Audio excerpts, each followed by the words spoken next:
watch Phineas and Ferb, which she's really too young to watch, but I let her do it anyway because she likes Perry the Platypus, and because Dr. Doofenshmirtz reminds me of my friend Aaron, who, sadly for me, left SMR and ended up as a doctor in Zimbabwe after a series of strange life experiences. After Vivi goes to bed, I fill out job applications and listen to Broken Bells, The Ghost Inside, on continuous loop. And then it's my turn again.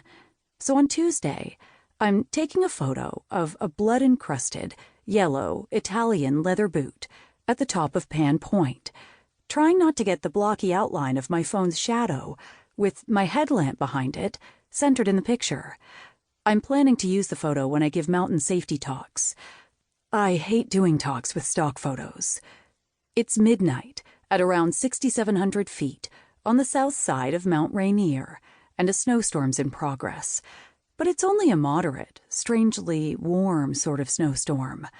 Even after an hour in this one spot, with the snow blasting off the black ice and gray striated rock, forcing tendrils into my clothes.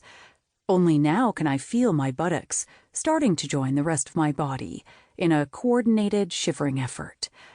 The park rangers at Mount Rainier normally do their own rescues, but they're short-staffed in the winter, so they called out mountain rescue groups, Seattle, Olympic, and Tacoma, to take care of this minor incident. Tacoma Mountain Rescue provided the doctor, Olympic ran the thing, and we, Seattle, brought in the technical gear. We planned it all out in the parking lot. Now, in a bit, I'll be running the rigging iterations, lowering the man who owned the boot down from Pebble Creek, along the icy snowfield and back to the parking lot in Paradise, as soon as TMR's ER doc and the flight nurse, just back from his 4th tour of duty in Afghanistan, finish splinting the guy's leg and get him into the litter. I'm taking pictures with my phone, listening to the crew jostling around like puppies and yelling back and forth over the wind.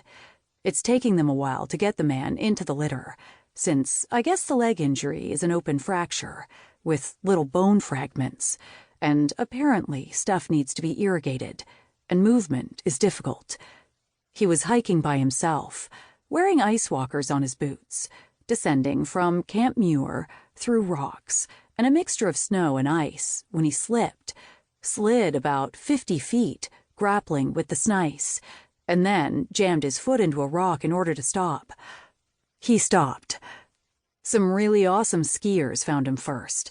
They were awesome just to have tried skiing when there was more gravel than snow, but also because they had a radio and contacted the Park Service with the injured hiker's location. Then they'd stayed for the rest of the day and into the night, kept him warm and cared for him, which is really unusual and wonderful, especially given that it was quite windy. The skiers stayed until we showed up, which took a long time because of the drive. Mount Rainier is a 3-hour drive south from my house in Carnation, but then the park is a long way from anywhere, really. I called Russ on the way down to say I didn't think I'd be home by 5 in the morning when he has to leave for work, and so he drove Vivi over to his mom's for the night.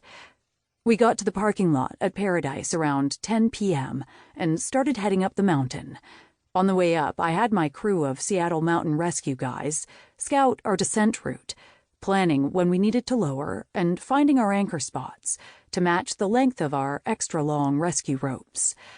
Now, finally done with the picture of the boot, I refocus, past the brilliant white snowflakes, blazing repetitive flashes in the light of my headlamp, to see a huddle of climbers in a place that dampens light and sound and feeling. This is a strange, monochromatic, expansive place above Pan. People walk through it to get to Muir or beyond.